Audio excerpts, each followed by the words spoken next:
Hey, Lighthouse for Life family, it has been far too long since we gave you an update. So we're here this morning in the metal building, which we're calling the Oasis. And this picture that I'm holding is one that was taken back in July of 2022, so almost 2 years ago.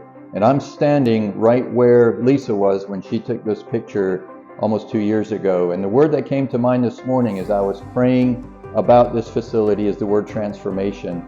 And if you've been following us over the course of the last couple of years, you know that we're all about transformation, not only of the building, obviously, but far more importantly, we're about the transformation of human lives and souls and hearts. So thank you for all that you've done by way of praying for us. Don't stop. Over the weekend, a lot of transformation took place. We had an incredible group of men from Saxe-Gotha Presbyterian Church who came in. They hung all the mirrors, they hung sinks, they installed toilets, and then our staff moved everything out of the metal building, out of the mobile unit over the weekend. That's why you see this back here, and we can't wait until it's all in place and we're open to the community, which, Lord willing, will be in the next couple of weeks. So thanks for your prayers. Don't stop.